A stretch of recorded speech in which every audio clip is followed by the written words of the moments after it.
Good afternoon, good afternoon.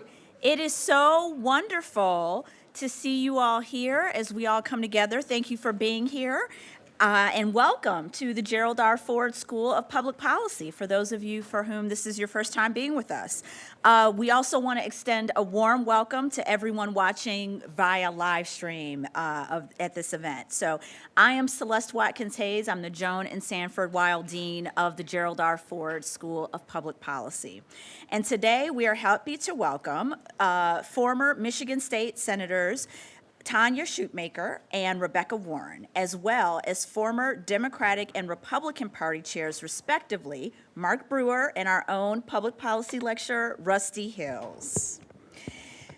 The former senators are leads at Michiganders for Civic Resilience, an organization dedicated to fostering a vibrant democracy founded on trust, dialogue, and accountability. Its mission is to bridge the divides of political polarization, restore civil discourse, and uphold the integrity of U.S. elections. In these volatile times, that mission is especially important. Ford School faculty member Jenna Bednar will introduce the panel and lead the discussion. In addition to her faculty duties here, she is the inaugural faculty director of UMich Votes and Democratic Engagement. She also leads the campus's voting infrastructure and is co-chair with LSA Dean Rosie Ceballo and myself of the Year of Democracy, Civic Empowerment, and Global Engagement. That is a campus-wide collaborative effort to elevate democracy-related research, curriculum, and engagement. DCGE, as we call it, is a co-sponsor of this event. So we want to say thank you to Jenna and the Year of Democracy team, the DCGE team. After their discussion, we're going to open it up to audience Q&A.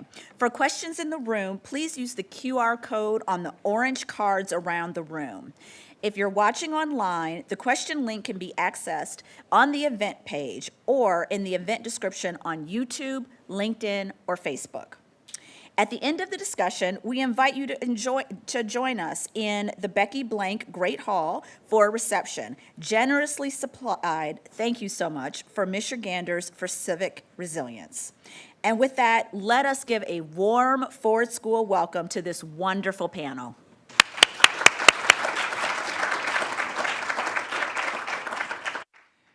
Thank you so much, Dean Watkins-Hayes. And it's my great pleasure to just give you a little bit more background on each of these four remarkable people as we're all looking forward to the conversation. So let me start at the end with my colleague, Rusty Hills. So Rusty is a lecturer in public policy at the Gerald R. Ford School of Public Policy, where you sit right now. Sorry, this is a very formal bio. At the University of Michigan. He has served in senior leadership roles in the Michigan Office of Governor and the Michigan Department of Attorney General for 23 years, including senior advisor to the Attorney General and Director of Public Affairs for the Office of Governor.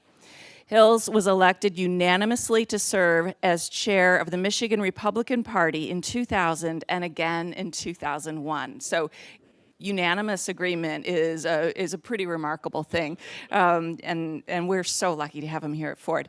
In 1990, Hill served on the transition team for Governor-elect John Engler, and again in 2010 for Attorney General-elect Bill Schuette.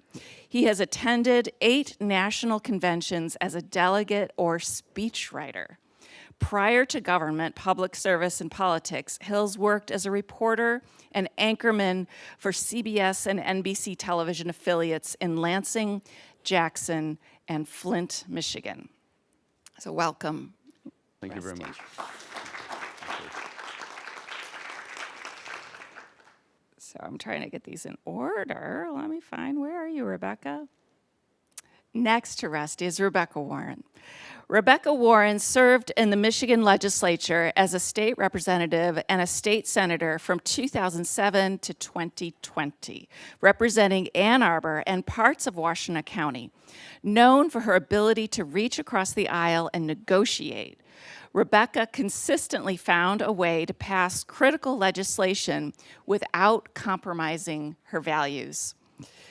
Examples of her accomplishments include advancing healthcare parity laws, shepherding the passage of legislation to require health insurance providers to cover the diagnosis and treatment of autism spectrum disorders, establishing a licensure program for the practice of applied behavioral analysis, sponsoring legislation that created the legal framework for the development and testing of autonomous and connected vehicle technologies, and championing the legislation that enshrined a woman's right to breastfeed her child anywhere that she is legally allowed to be.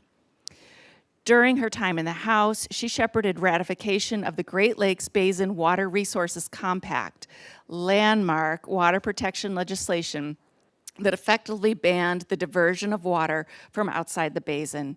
She was subsequently appointed to represent Michigan on the Great Lakes Commission, a binational and interstate commission focused on water use and conservation. Before being elected, she led NARAL Pro-Choice Michigan, which at that time was the state's oldest and largest grassroots pro-choice organization for 7 years. Rebekah is president of Adaptive Strategies, LLC, a nonprofit and political consulting firm. So Rebekah, welcome.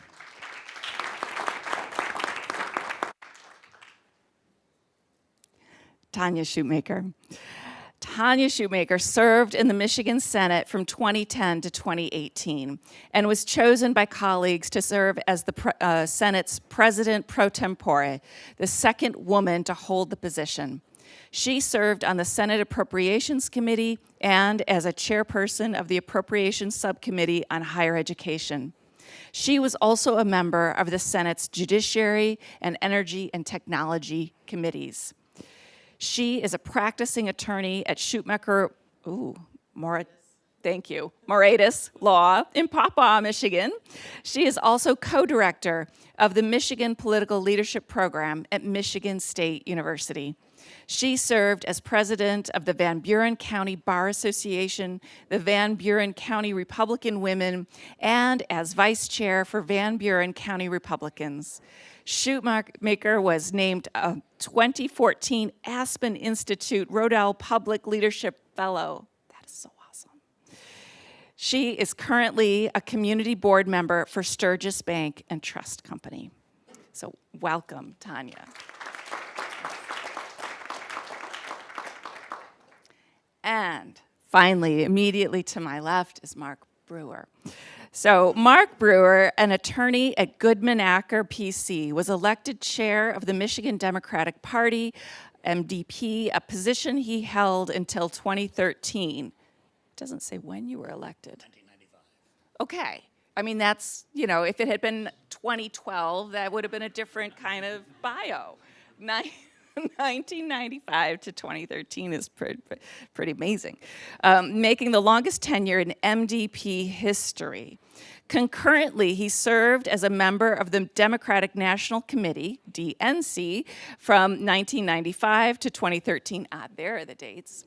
Okay, including a pivotal period from 2005 to 2009 when he presided as president of the Association of State Democratic Chairs.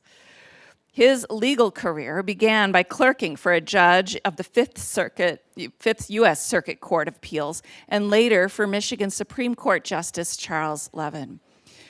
Brewer has dedicated significant time to pro bono legal work for various state and national organizations, notably the ACLU of Michigan and the League of Women Voters of Michigan. So welcome, Mark.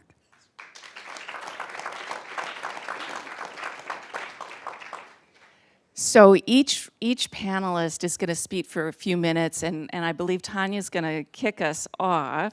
And just want to remind you about the QR codes.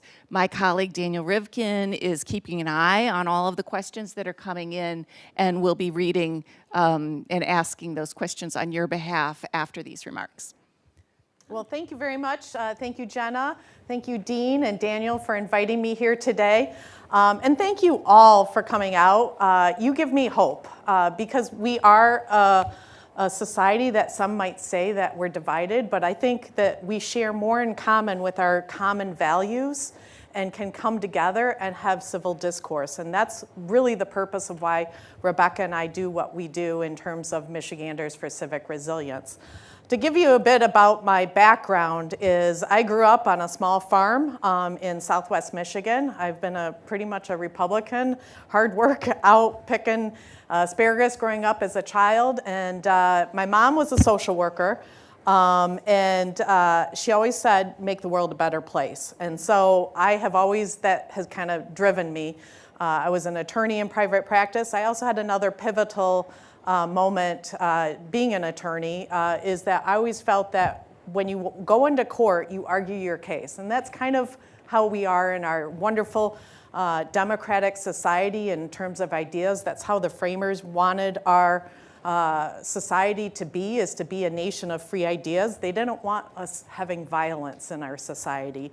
And really, civility is the bedrock of our free and democratic society. And so it's very important that we not take that down to a level of violence, that we be able to express our ideas.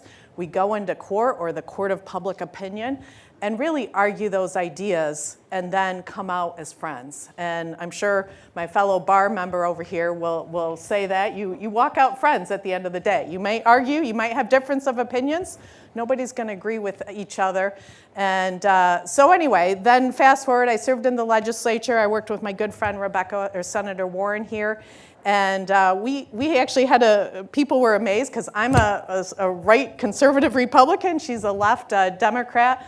And we actually had an amazing friendship. We worked together in the House and the Senate for a number of years together. We traveled together, and when I had a tragic moment last year when my father passed away, it was Rebekah that came, and same with you, Rusty. So thank you very much. Those are the moments that really mean when you're down in life and you have your true friends that come help you.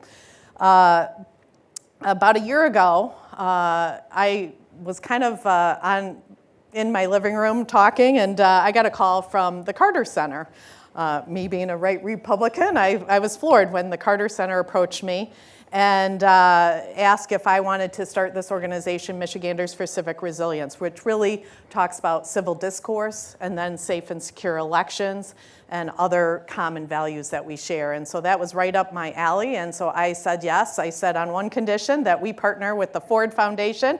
We've got Jeff back there. Thank you so much. You were very gracious with everything because Jimmy Carter and Gerald R. Ford, they had bitter election. But at the end of the day, you had two great humanitarians, and they had a true, genuine friendship, and that's the history of them. And so I think it's very important that we as citizens expose ourselves to different ideas, that you're not in an echo chamber, that you talk to people. One of the most disheartening things that I saw on Facebook was a good friend of mine who's a Democrat, but she was really sick of the vitriol in the election, said, I'm going to defriend all my Republican friends. And that's sad. That's not how we should be, because we're all one thing. And to take it back to when I first came into office in 2004, the complaint was that people were apathetic. Only 30% of people were voting, roughly. I might be wrong on that number, but that generally people were not partaking in our wonderful. Now you've got upwards of almost 60-70% of people voting, and what a wonderful thing. We might have a little bit disagreement, but my dad always taught me the glass is always half full, not half empty. So I want it to be a positive conversation today. I want us to talk about civility because it's really disheartening when I see violence on either side, left or right. And so really that is our message today. We also did a Northern Michigan tour about safe and secure elections because people need to have faith in their elections, and our elections are safe and they're secure, and there's checks and balances. So maybe that's a conversation for another day with our clerks, but today I think we're here to talk about civility, and thank you very much for inviting Rebekah and I, and I'll turn it over to my wonderful friend, Rebekah.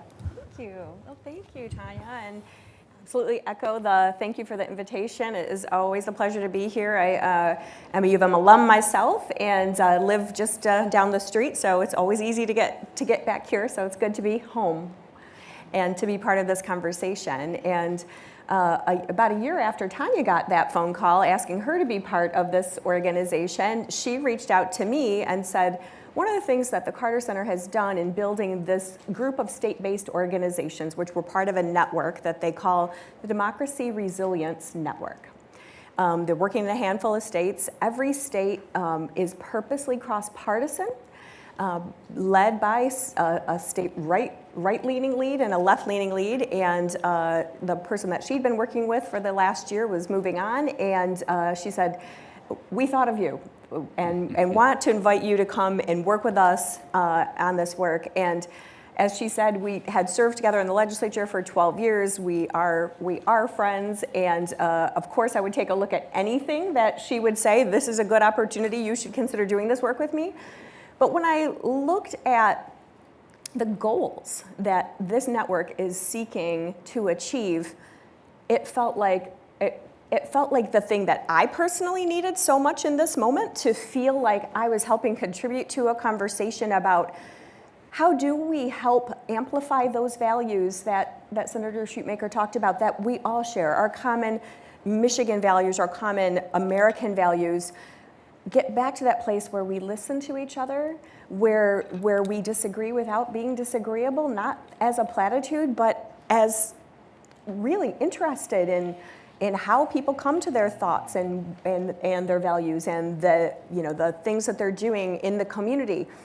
And so the idea that we would get to work on this day in, day out, and have conversations like this to say that as a right of center Republican and a left of center Democrat, we can be friends. We are not going to agree on every issue, but we are going to respectfully hear each other's positions. And we're going to be very loud about the places that we are in complete alignment, which are trying to do our part to rebuild that faith in our election system, that our elections are safe and secure, to rebuild that idea that civility in politics should be business as usual, that we respect the office, we respect those who put themselves out there, and that threats of violence or violence against any person running for office of either party is something we're going to join forces and be vocal in opposition to. And just trying to do this kind of event where we bring folks together from both sides of the aisle in a cross-partisan way to say, we do have more in common than we disagree on, and let's get back to that. And so it's just been an absolute pleasure. I'm the newest kid on the block here. I've only been working with this organization since the end of January. So you're being exposed to my first public speaking engagement on this topic, but it has just been a true pleasure, and we're really looking forward to your questions and to the comments of our former state party chair colleagues here, and just appreciate so much that you made the time to be here with us and to be part of this conversation. As Senator Schuitmaker said, it was really heartwarming to see how many people RSVP'd, how many people who are watching the live stream, that this topic is not just timely to us, but to obviously to the Ford School of Public Policy, to all of you who are here in attendance and watching. So we thank you and appreciate you. I wonder if, Mark, would you like to speak next? Sure. All right. Well, I also want to thank the Ford School for the invitation. I think it's a great thing that you've gotten everybody together to talk about these things today. And apropos of our topic, I think Gerald Ford is the kind of model that we all need to emulate when it comes to civility in politics. You can disagree with his political views, and I did, and I do. But he really was a model of civility in politics that I hope we can get back to. I'm going to be brief because I think you'll get far more out of the dialogue than you will out of listening to me talk. But there were a few kind of observations and comments that I wanted to make. I've spent my life in advocacy. I've been an advocate since the late 70s when I graduated from college, either as party chair, as a lawyer, in a wide variety of capacities.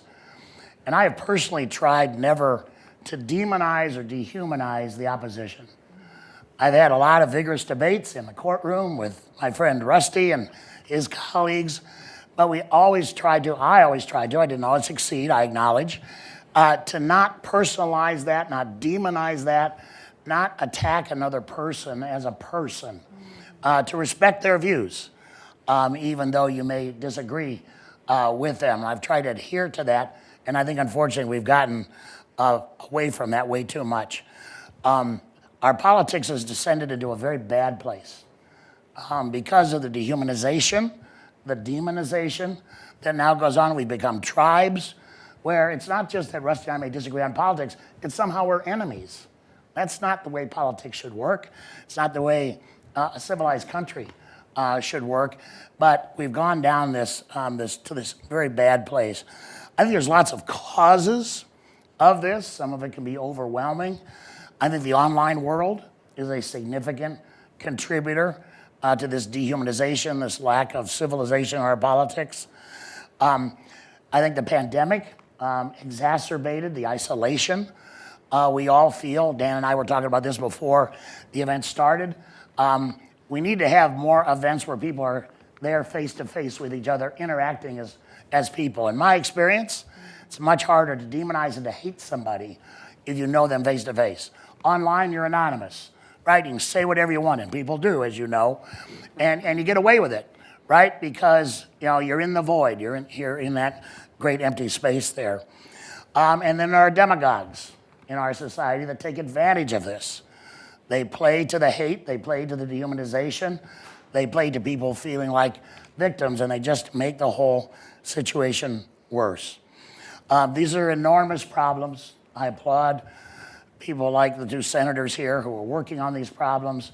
I don't think there's going to be any one solution to this, but for me it starts with my behavior, trying to adhere to those norms that I just described, being a vigorous advocate, but never attacking somebody as a person, never dehumanizing them, trying to understand where they are coming from. I think we're in a very, very bad place as a country. I'll just be candid with you. People say, is it the constitutional crisis? We're past the crisis.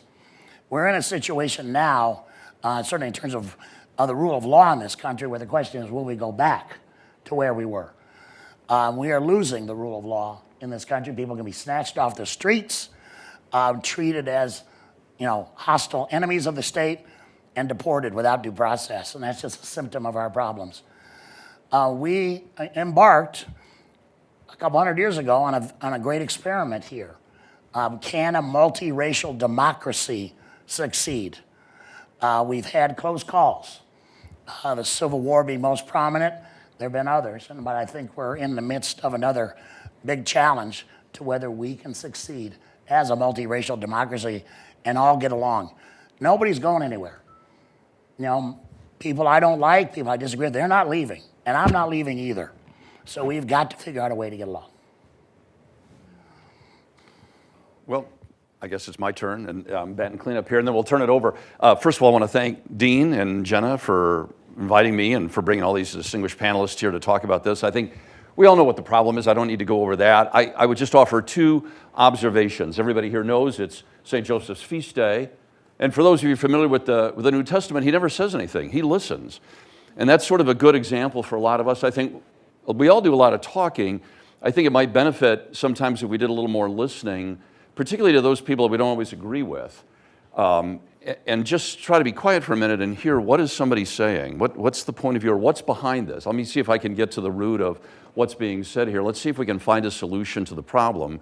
But I'm not going to do that unless I hear what somebody has to say. So I think listening could be a skill that we could all sharpen up. I know I could improve mine, and maybe that's something we could all take away. Then the second thing, a little piggyback off what Mark said, is you talked about how important it is for us to be here. And so I appreciate everybody here in person and everybody who's joining us online. It's relationships.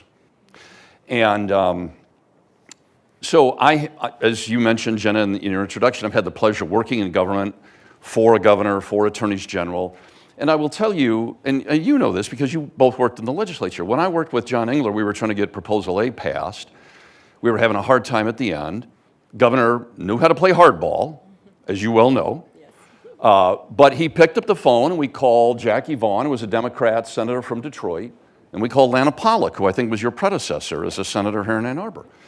And we made deals with them to get votes so that this finally got to the floor and, was voted, passed, and what have you. And I also worked with Bill Schuette, Attorney General, who also was very good with relationships, and on both sides of the aisle. And I remember once we were trying to raise funds for a monument on the state capitol grounds to honor fallen police officers. We were a little bit short. We ended up calling the Bernsteins. And very, very nice. I called up Mark Bernstein, he invited us down. We had a great conversation. I will say they were very generous and helped us get that put together, so that got built on the Capitol. And the point is, we could talk to Democrats, not that we always agreed, we didn't, but we could talk to one another. And it's those relationships that have brought Senator Warren to my class on multiple occasions, that have brought Chairman Brewer to, I just had a Democrat last night talking to the students. So it's all because we have relationships. And it doesn't mean we agree. We don't agree, but we might be able to find common ground, but only if we talk. If I can listen to you and to Tonya and to Mark and to others, and then they can listen to me, and let's see where we can find agreement, right? And so those are the observations that I would pass along. And the last point is this: there's a line going around that we're in a permanent political campaign. I'm sure you've all heard that. And the problem with a permanent political campaign is that if you're always campaigning, then we're never governing. And it used to be that Mark and I would fight. We would fight. We'd try to win our races, and you try to win your races. But then the election was over, and we'd govern. Right at that point, we governed and tried to get Proposal A passed or your bills passed. And these days, if we're always in a permanent political campaign, then there's no room for a governing campaign to compromise, because then you're seen as the enemy. Right now, I'm dealing with somebody on the other side. So there we go. All right, I'm going to take the moderator's prerogative and ask a question. I know we have a few lined up, but I want to pick up on some of these themes that the gentleman just raised and take it back to our senators. And so as a professor, one thing that I've worried about is that our current generation of students don't know anything different from what they're experiencing right now.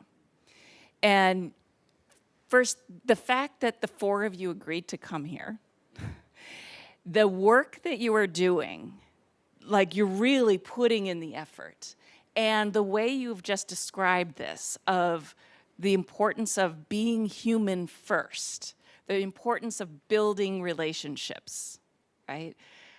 Are you all just weirdos? And because honestly, if we're so worried about the country, and yet here you are. So help our students understand how it is possible to see the four of you be here together, and yet all of us be so worried about the current political climate and the inability of people to talk with one another. And I guess I would just start with the senators, if they might share a little bit about, are there any rays of hope? Or, are you, like, within the Michigan legislature, are you seeing relationships like yours form, or are you seeing more and more dehumanization, which, as Rusty pointed out, leads to paralysis and the government not doing its job, right? So. Well, I can only speak to my experience, and I don't have a whole lot of day-to-day interaction with the current legislature, but I can tell you that, first of all, I think if you're going to be a savvy legislator, it's incumbent to build relationships on both sides, because Michigan is a swing state, and so you might be in power one day, but the next day you're chopped liver. So you have to build those relationships to get anything done if you're going to be an effective legislator. So I've always tried to work across the aisle. I won't always, there's a lot Rebekah and I don't agree upon, but there's a lot we do agree upon. And so I think building, as Rusty said, building those relationships are critical. The other observation I will say is I also run the Michigan Political Leadership Program, which is for usually postgraduate people that are looking to run for office, how you run for office, and then also a public policy primer.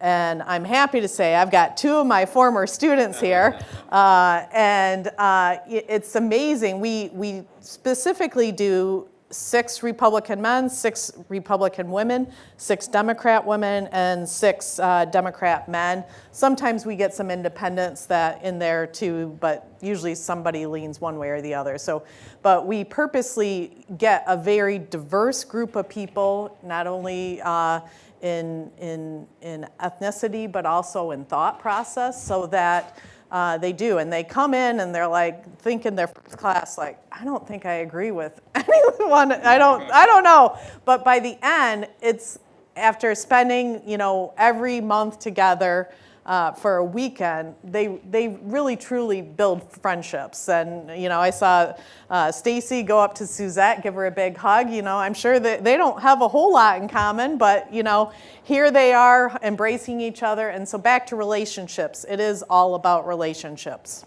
in every field.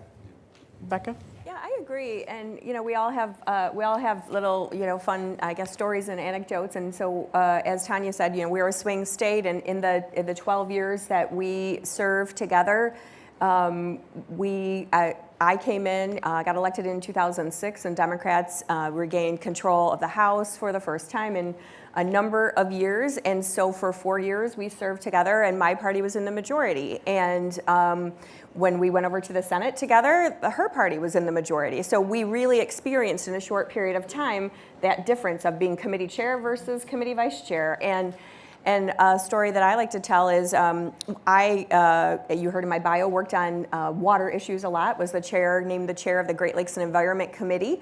My vice chair, Republican vice chair of that committee was from West Michigan, a man named Arlen Meekoff. And we had a very congenial relationship. We worked together on that committee. We got a lot of really big things done in 4 years, not just the Great Lakes Compact, but lots of other legislation to protect our parks and our wetlands. And when we got to the Senate, Arlen became our Senate Majority Leader. And he came and talked to me about my committee assignments and where he was going to put me for the work that I was going to do in the Senate. And somebody asked him why he was being so nice to this liberal from Ann Arbor. And he said, when Rebekah had the gavel and I was her vice chair, she treated me kindly every day.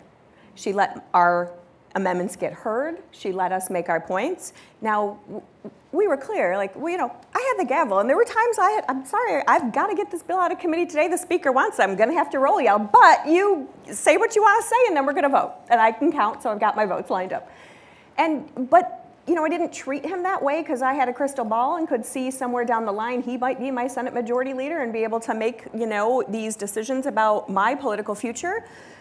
But just taking that golden rule idea of treating people like you want to be treated, being respectful, and it just pays dividends. And so that getting to be in the room with people, and I think to Mark's point, the isolationism of what happened during the pandemic, lots of folks still, it's an epidemic of loneliness, they say, a lot of public health professionals are saying. So the more that we can do to be together, to listen to each other, to build those relationships, it is harder to demonize each other when you know each other. I'm going to ask the same question of both Rusty and Mark, and then turn it over to Daniel. But because, we can kind of imagine that in a legislature, all right, I see why you would need to build relationships. At some point, you may need, the votes. Is there any reason for people leading distinct and competitive parties to form relationships and respect one another? Please say yes. And then let us know why. And whether you see, or are you just old school, and is it irretrievably gone? You want me to go first? Oh, well, two observations. First of all, great question. Thank you, Jenna.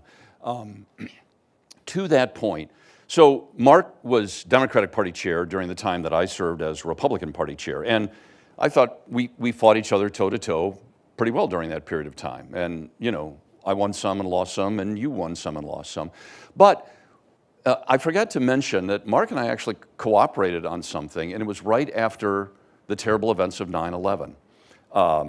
And I don't know how many of the students remember that. Maybe, it was, it's been so long ago, some of you don't remember that. But it was a troubled time. You talked about that. That was one of those troubled times America went through. But I give you credit, you called me up and said, hey, let's put out a joint press release to sort of lower the temperature, particularly with regards to Muslims and respecting those of the Islamic faith, and we did that.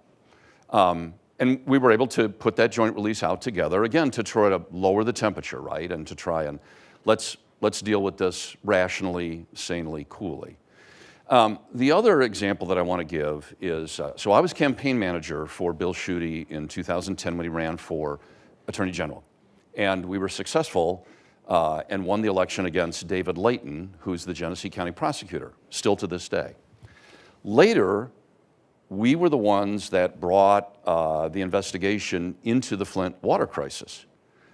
We actually met in David Layton's conference room in Flint, and David Layton was part of our team to try and get to the bottom of what happened and why and how that came to be. I don't think that's ever happened before, where you had two people run against one another, and then we literally sat side by side and worked together. And it was because after the election, to both their credits, Bill Schuette and David Layton met at a Tim Hortons, and we sat down and had some coffee and donuts.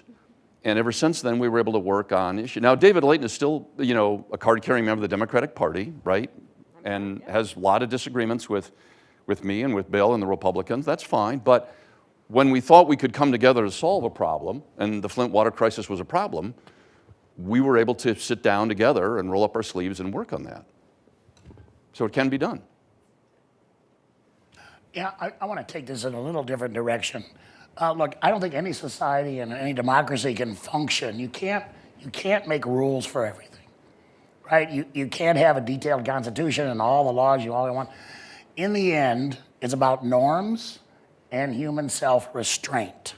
However you come by that. Maybe it's your religion, maybe it's your upbringing. There are a wide variety of ways that people, I hope, reach that point where they exercise self-restraint. But we've now gotten to the point where it appears that those norms no longer apply, that it's a game of gotcha, that I can take some existing norm and try to find a way to break it and exploit it and use it against my enemies. Somehow we've got to get back to that notion of self-restraint and respecting norms and not view everything as combat, which is basically what it's come down to. In the political system, I think the problem has been that that activity, that conduct gets rewarded. People win elections. And then they think, well, it worked. And other people see that, oh, it worked for her, it worked for him, now I'm going to do it. And so we've got to break this cycle of where people are rewarded for bad conduct. All right, thank you.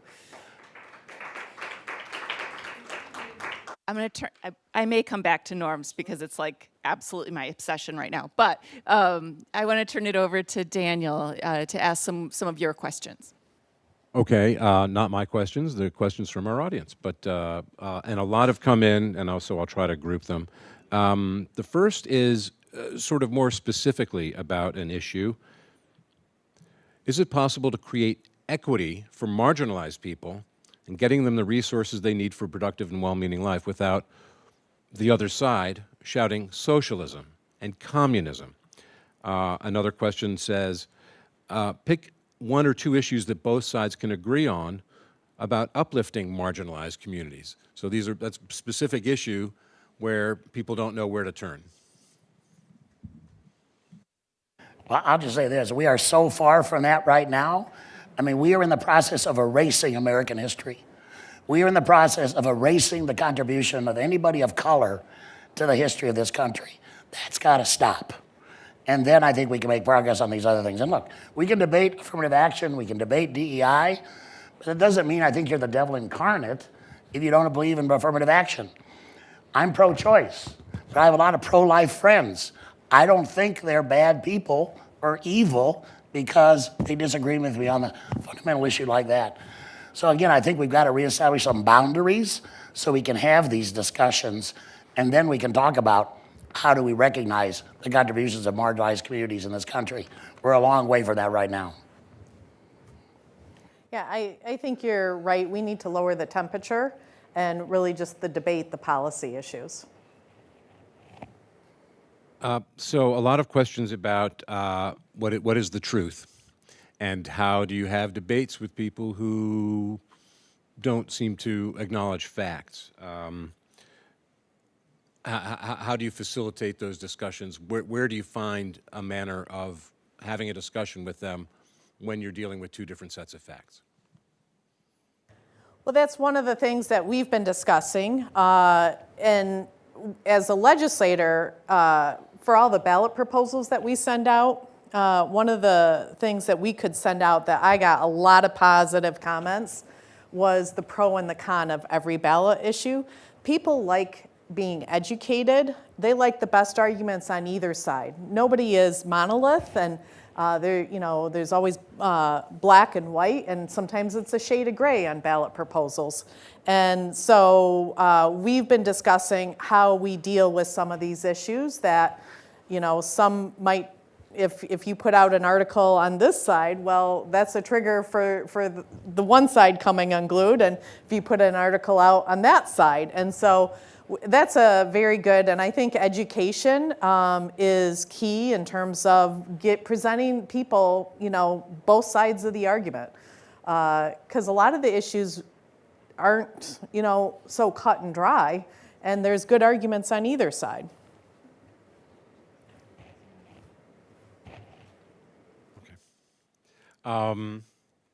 So a bunch of questions from students saying, how do we bring this into the classrooms? And should this be taught in the classrooms? And what's your advice for students who, as was said earlier, only know this?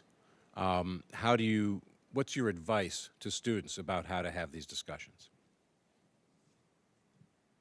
Well, I'm pleased to see some of my former students here. I hope they've enjoyed the class, and one of the things I tried to do is model that, because I wasn't quite as 6, 6, 6, and 6 as you've been able to do at MPLP, but we get a wide variety of folks from all backgrounds. So Rebekah's been there, Mark's been there, we've got Democrats, Republicans, Independents, men, women, people of color have come into the class, and I want them, and I like that variety, that diversity of thought, diversity of party, and also that they know that the professor knows somebody on all sides of the aisle, that that everybody's welcome in the class, because we can have a civil discussion about these issues, right? And we can agree to disagree, right? So that's the best way I can do it. I think one of the most important things, though, is we actually do have to have the conversation. We actually have to talk to people who disagree with us. We have to listen and try to understand where they're coming from, try to understand if where their information is coming from, if it feels like they don't have the same set of facts that I think I know. I want to understand how they got there. But I think one of the most dangerous things that we do right now is we choose our news sources based on our politics. We choose, through algorithms, we get served up the things that lean a certain way once we start reading articles in a certain way. And we're not being as open every day to hearing that other side, which, it's a very dangerous place to live in an echo chamber all the time. And we see this, we see some really interesting trends in the work that we're doing, and even in people choosing where to live based on the politics in a region. People are moving to be with people who feel more like they do. And I think for the health of our democracy, for the health of our republic, we need to, it is the core of civil discourse, is actually having these conversations. So making sure we say when we think someone's wrong in a respectful way, ask questions, but it's important that our voice is heard. I'll just add, I think this is in a classroom, I think it's the responsibility of all the participants. I think the professors have to set a tone and an atmosphere. Look, when people come, I teach law school occasionally. you know my background, you heard a little bit of it. But I also tell folks, look, you should be comfortable, and I try to do everything I can to make sure they are comfortable disagreeing with me. But I also think students have a responsibility. I think students, in my experience, have become increasingly intolerant of hearing other points of view. I mean, in my law school class, we debate whether Brown versus Board was correctly decided. I'm sorry, we're going to have that debate. People need to have that debate. We're going to debate whether Obergefell was correctly decided. We need to have that debate, and people need to be open and tolerant of having that discussion and of listening to other people. That's not being insensitive. I think it's being a person who's open to other people's ideas and thoughts and willing to discuss them. Daniel, can I just share one quick anecdote? I apologize for this. So I'm not perfect, so please don't. I mean, and all my students all know this, so I'll share that secret with everybody else here in the panel. So many years ago, I was press secretary for the Republican Party and trying to help John Engler win an election against the Democrat, Jim Blanchard. And Jim Blanchard had a state treasurer who was a very powerful puncher for the Democrats and said something that I took great offense to about my candidate, John Engler. And it really steamed me up. Well, 2 days later, we had the first gubernatorial debate between Jim Blanchard and John Engler. And I was part of the Republican spin team, and the state treasurer was part of the Democratic spin team. So we're up in Traverse City, and we're in a hallway like this, and we're talking to the press about why our candidates won. And gradually the press diminished because they had to go file their stories. Until at the very end, there were 3 people left in the hall. Myself, the Democratic state treasurer, and my boss, the state party chair, Spencer Abraham. Well, I looked at that Democratic treasurer. I thought, I am going to give you a piece of my mind to tell you what I really think of you. And it wasn't much. And before I could get over to the treasurer, my boss, the Republican Party chair, Spence Abraham, puts his arm around the treasurer and says, hey, Bob, let's go grab a beer in the bar and get a burger. And I'm like, wait, what? My boss likes this guy, and we're going to have a beer together? But it was like the scales fell from my eyes, right? It goes back to in-person relationships. Bob was doing his job. We were doing our job. At the end of the day, we're not enemies, right? You know, Putin may be an enemy. The drug cartels may be an enemy. We're not enemies up here, right? We may be adversaries on a bill, but we'll live to fight another day, and maybe the next day we'll be, you know, co-sponsors on a bill, right? That's the thing to take away from this. That's a fantastic story. Can I follow up on that? Please. Do we have more questions, by the way? We have a few more. Okay, good. I wonder whether each of you would just share, because that's a very wonderful story, right? Like, you learned a lot in that moment. Mm-hmm. And this is one thing I think all of us can be aware of, all of us. And I'm speaking to the students in the room, I'm speaking to, you know, the professors in the room, I'm speaking to no matter what your role in society is. We have an opportunity to model the kind of world we want to live in, right? And the kind of way we want to be treated by others. And you learned something in that moment. And so I wonder if each of you would mind sharing your own personal approach to handling someone who's just a prickly jerk. Just, you know, really awful. How do you do it? I've always used humor. I tend to resort to having a little sense of humor about things.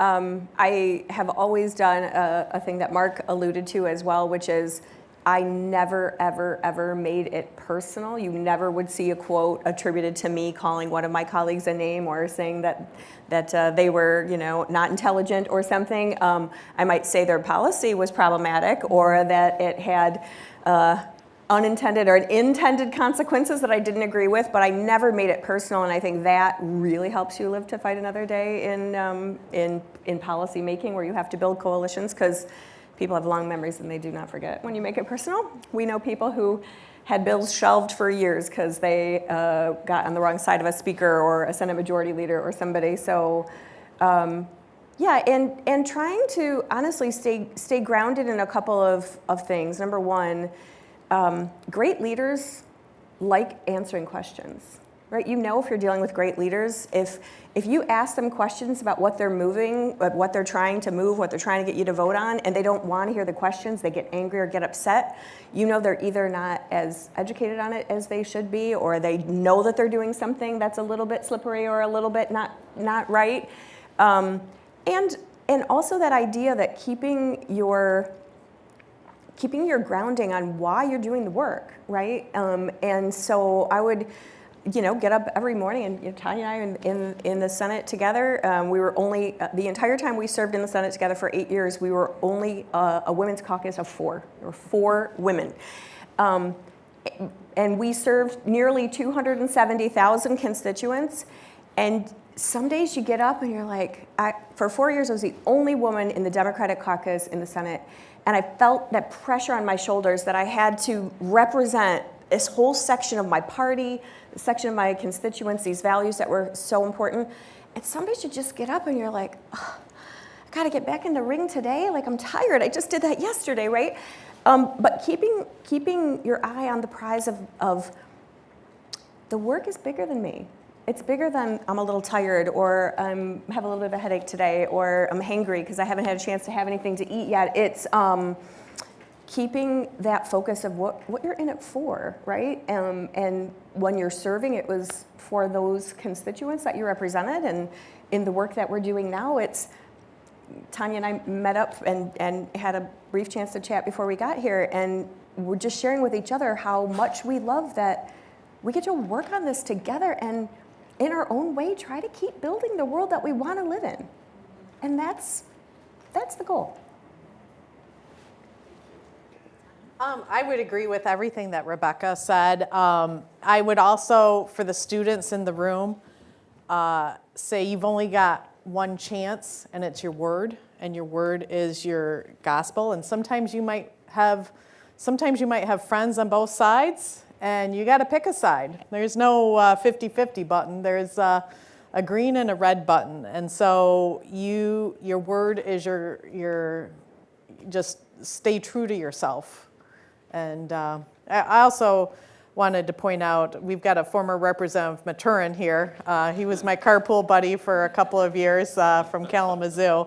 And he passed solid, also be an expert in your field and education. Know your things. I'll just a brief story.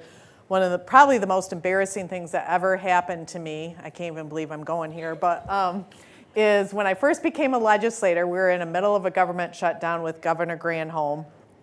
And I was on policy committees. I was not on approps, and I took the Republican talking points. And Julie Mack, who is a wonderful, just stayed at a reporter from the Kalamazoo Gazette, called and said, well, how are you going to answer the budget crisis? And I'm like, well, that's for the Appropriations Committee to figure out, because I was on policies. You take 2 tracks.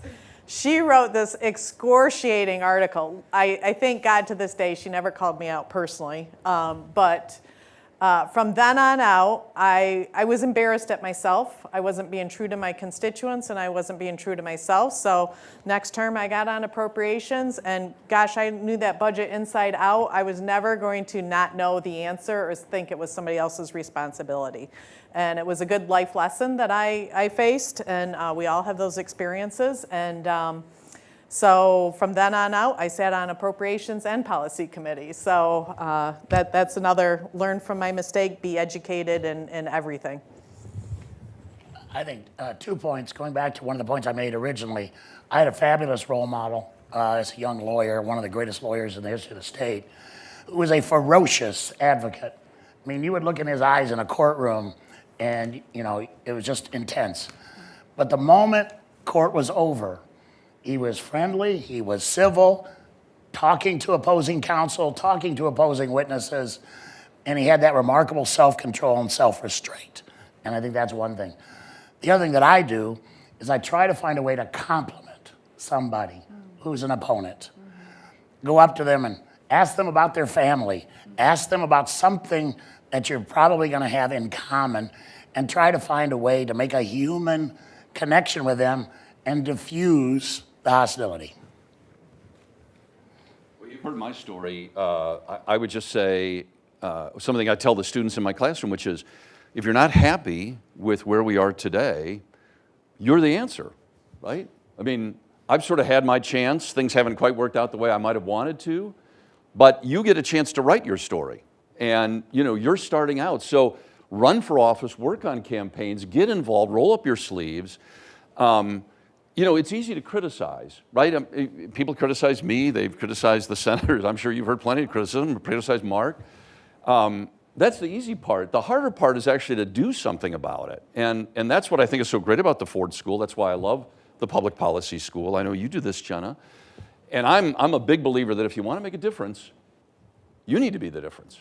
And it starts with you, right? It really starts with you. Don't expect Senator Warren or Senator Schuitmaker or Chairman Brewer to say, well, boy, they sounded pretty good. I hope they solve this problem because, there we go.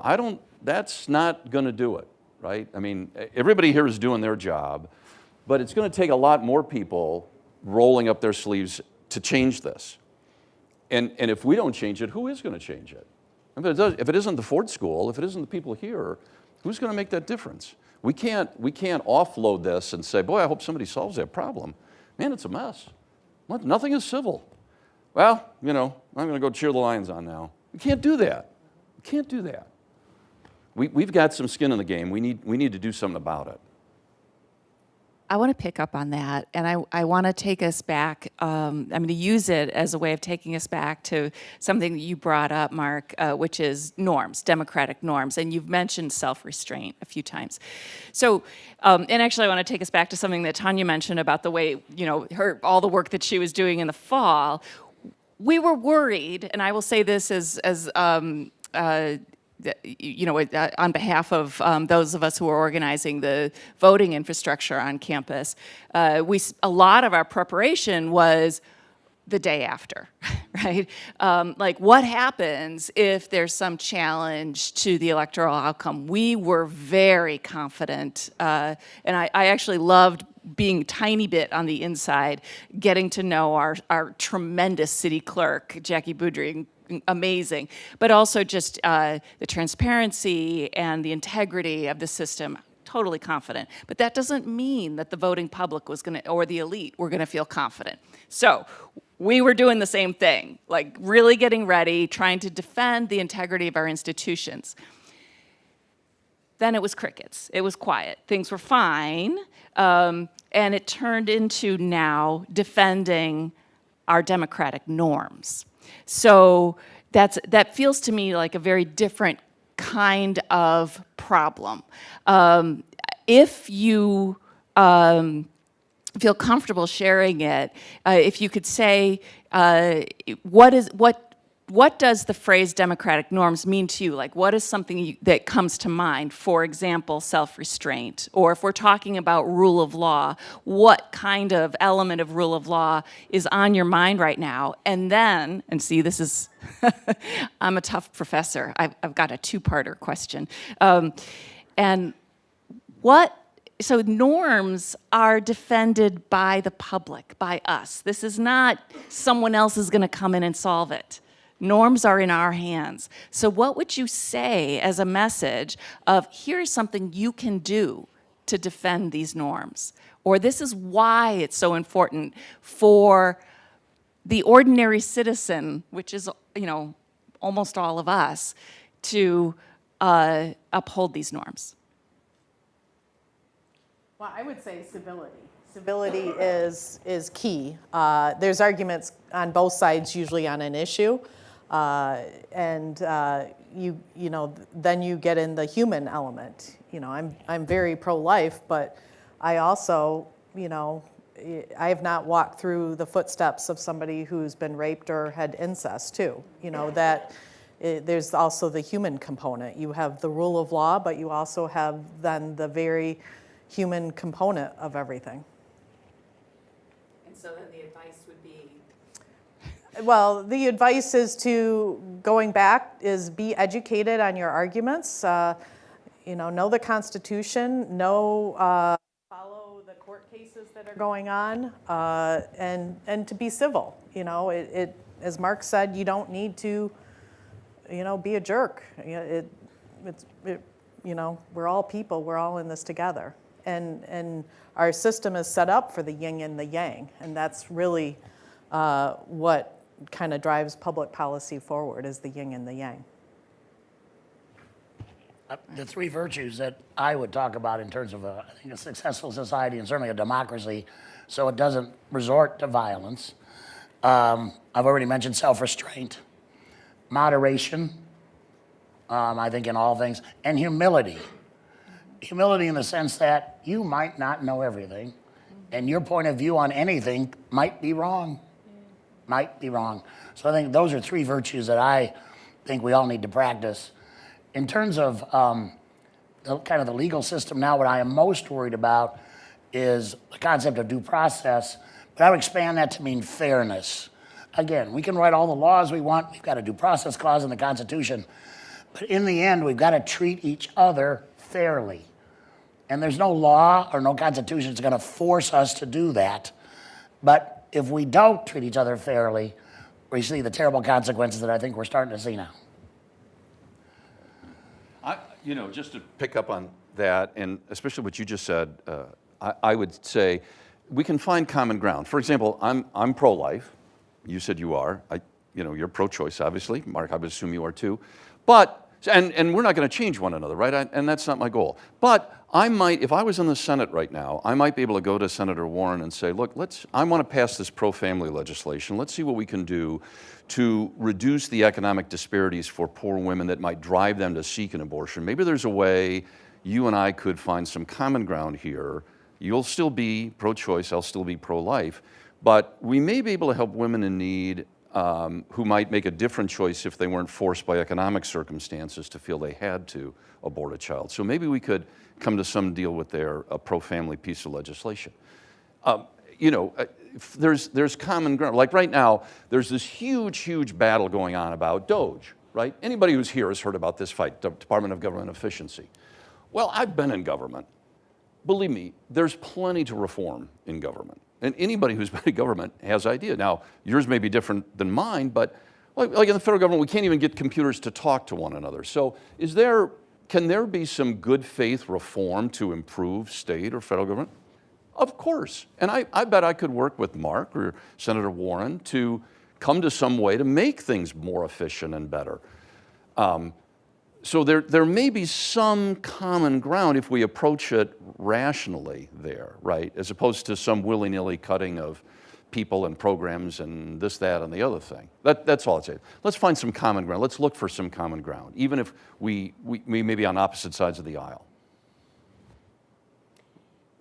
I mean, echoing some of what Tonya said about civility being so important, and we can be that, we can model that, we can have those conversations. I think this idea of how important it is that we listen to each other, but also being discerning about where we're getting information. And I've had a few conversations recently, even with friends who have forwarded on some things they saw on social media and then later found out it was completely not true, right? Like, so being discerning before you put a little bit more white gas on the fire, maybe learn whether what you're repeating is actually based in fact or not. And this idea that democracy doesn't work by itself. We have to participate. So the idea that we get educated about issues, that we get involved at whatever level that is. There's all kinds of different government, local government committees and boards and advisory positions that if you're not ready to take that step that Rusty talked about and actually run for office, but we absolutely need that, and I think it's a lot of a part of a lot of our origin story is that we didn't run for office ourselves until someone asked us. So consider yourself asked. If you haven't thought about it yet, maybe there is a future for you in being part of this system, and that's what it takes. It's good people interested enough on a Wednesday afternoon to sit here in a room and have a conversation about civility and politics, putting themselves out there on the front line to be part of it. So I think that is the best advice that I could give. I love this advice. I'm going to sum it, and then I'm going to turn back over to Daniel to ask a few more questions. But just because the these are some remarkable bits of advice that we just heard, right? So humility, the two words I'm really trying to live by right now are curiosity and humility. And so humility, thinking it's possible that I'm wrong. It's always possible that I'm wrong. And so then, as Senator Warren reminds us, so read a little bit more and think about your sources. And then, as Senator Schuitmaker said, remember it's a human. These are humans that you're interacting with. And then, as Rusty said, and then from that, see if you can find some common ground. It's very rarely that, and this is really the art of public policy, is finding that common ground. And it's very rare that an issue is either black or white, right? There's so many nuances, so like explore that with a fellow human and with humility and information. Thank you, that's just phenomenal. Let's turn it over to Daniel. All right. Well, the people are really appreciating the conversation. They're also noting that you all seem like nice people and centrist, and but dehumanization is part of the political culture right now, and it comes from the top, according to the questioners, not my words. And politicians who talk about finding common ground are called weak, and are attacked from both left and right. So how can the current leaders live by these values and still get elected? One thing I would say is I'm living proof that it can be done. I had a very unique reputation when I was serving. I was voted by independent sources the most liberal member of the chamber that I served in for 13 of the 14 years that I was in office. The only one time I wasn't, my mother-in-law that I served with was ranked the most liberal that year. And then also, I had the highest number of bills that became public acts, signed into law, of any member of the minority party in either chamber. And so I was both a standard bearer for the values of my caucus, the left of the left, and also worked with people, found that common ground, found ways to get things done. It can be done. And one of the challenges that I had for myself when Tonya and I went over to the Senate, it's a small body. There's only 38 members in the Michigan Senate, and I made it a goal for myself that I was going to find an issue to work on with every single Republican member. I was going to find something. And it took me until the 8th year, I think, or the 7th year, to get the very last one.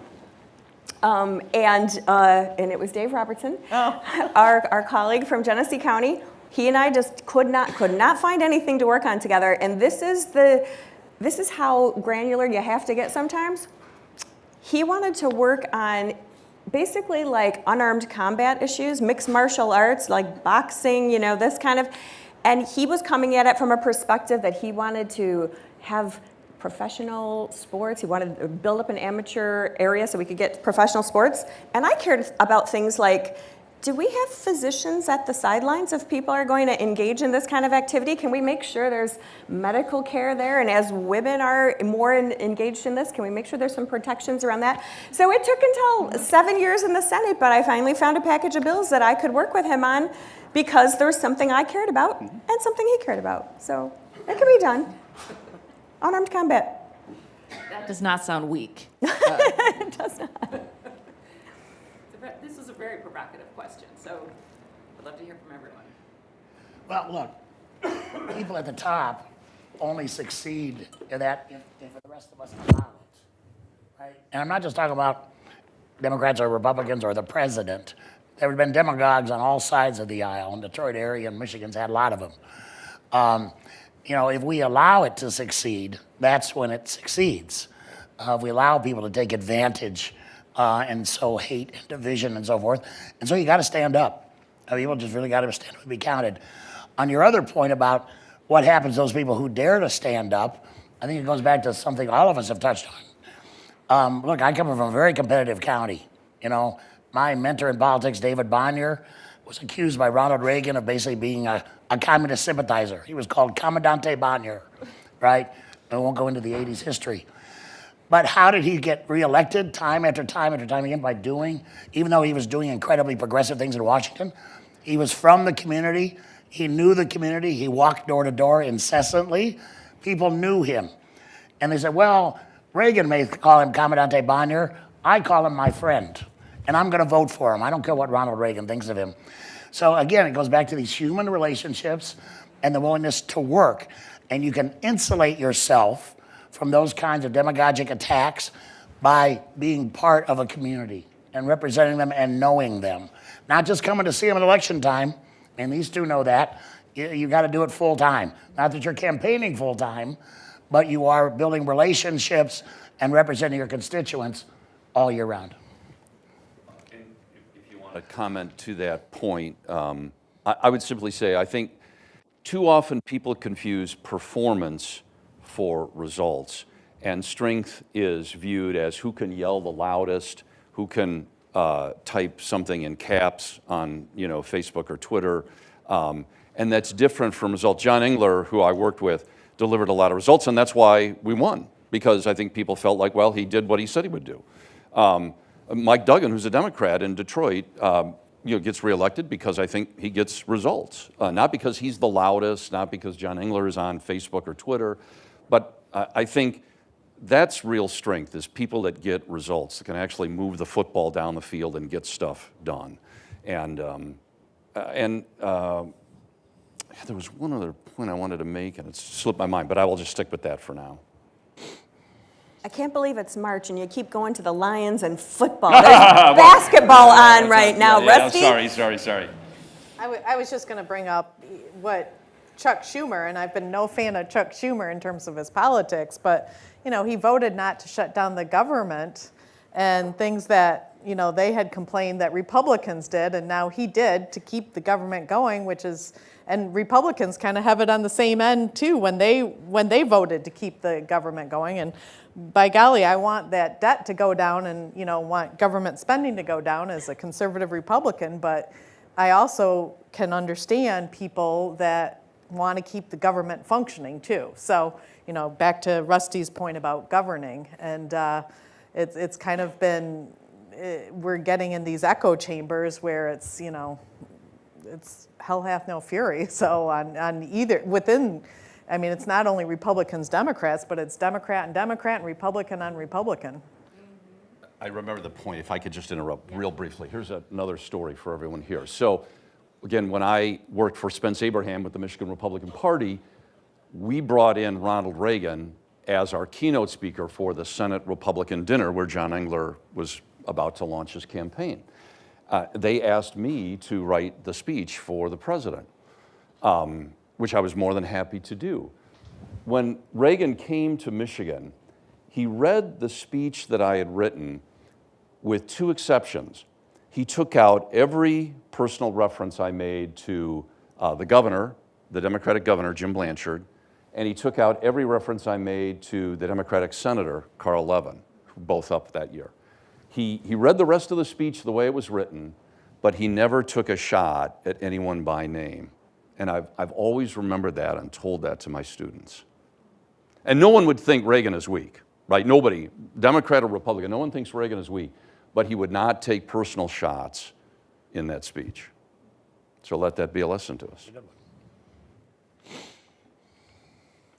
Okay, so people are looking for advice on sort of specifics, like I live in a community where there are all sorts of points of view. How do I do this? And you're talking about being informed. Is there an issue that you can think of amongst you where that would open a discussion?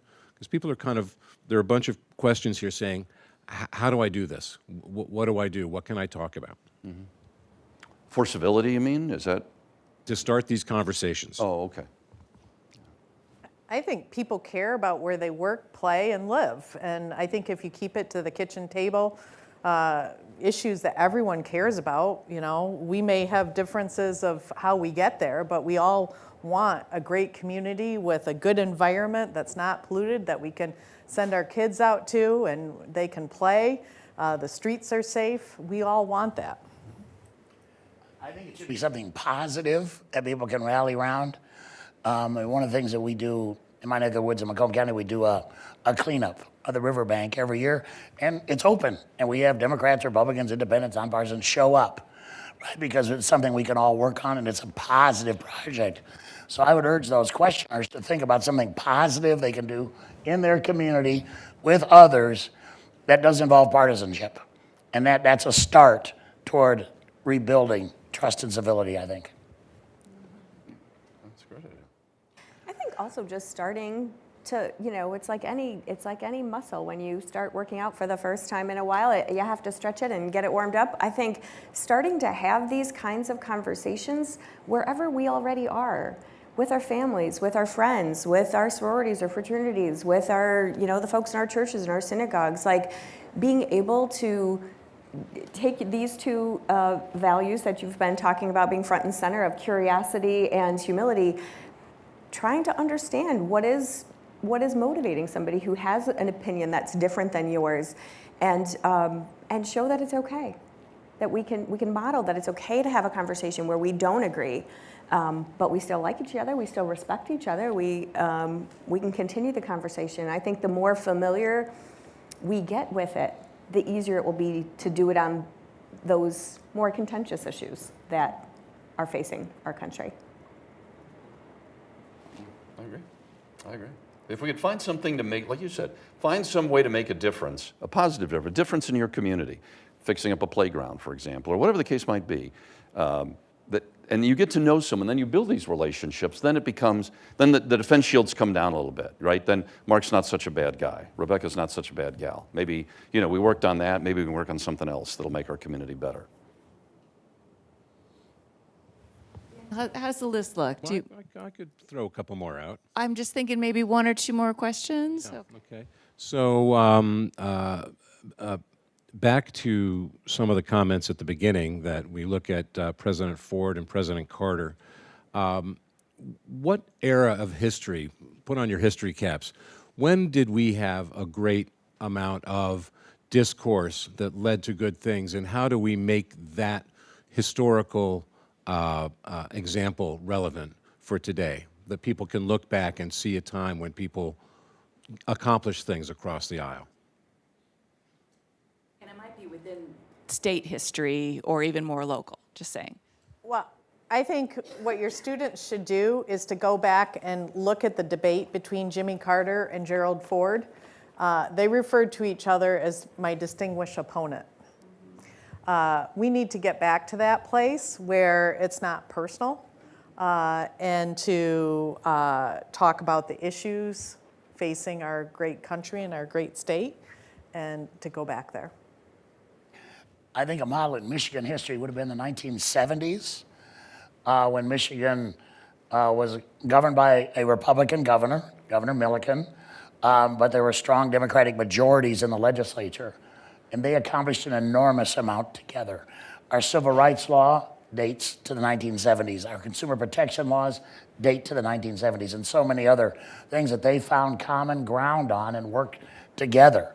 So it can be done. So in Michigan history, that's the most recent example I can think of. Unfortunately, it's been downhill since then. On both sides of the aisle.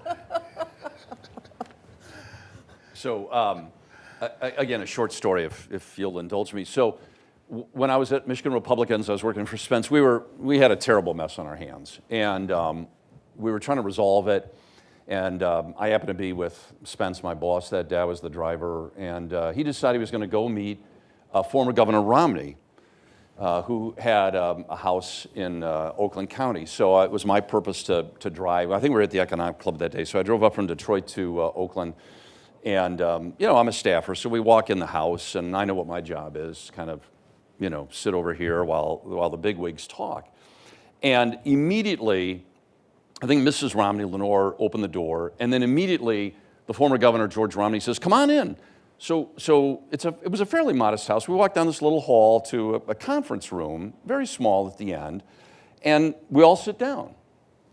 The former Governor Romney, my boss Spence, Mrs. Romney, Lenore, and I'm there.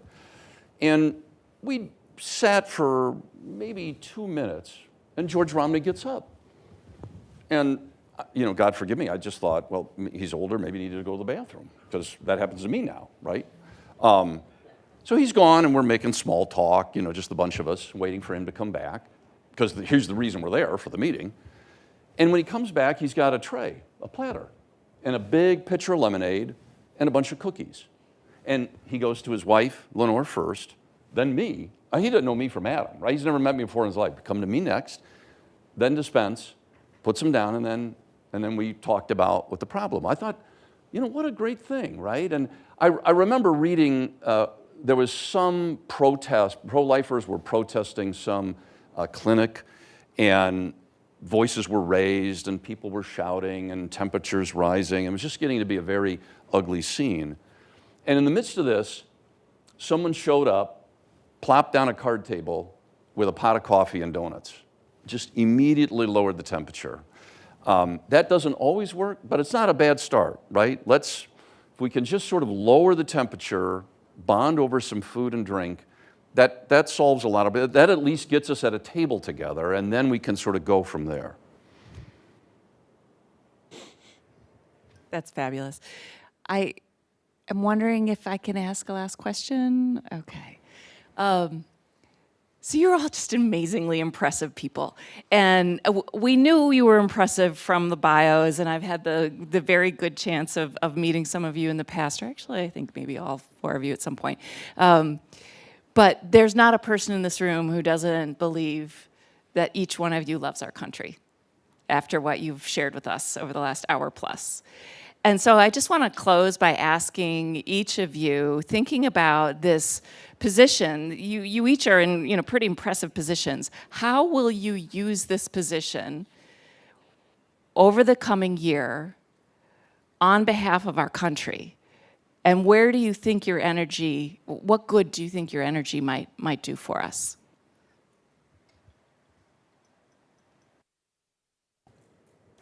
I'll say in our chance to have a little pre-chat before being here today, Tonya and I were sketching out some different places around the state that we would like to be with some different communities, faith communities, and some of our former legislative colleagues, some campuses in other parts of the state where we don't want this to be just a one-day conversation. We want to plant the seeds that we hope we're planting today in other places around the state throughout the rest of this year, because we do have an opportunity, even though we do feel like it's an ongoing election cycle, we have a less active election cycle this year. It gives us a chance to have slightly lowered temperatures, to have these conversations, to really with an eye to big elections again coming in another year and what that will look like. So that's, I think, the most important thing for us is to make sure that we're getting out there, that we're having these kinds of conversations with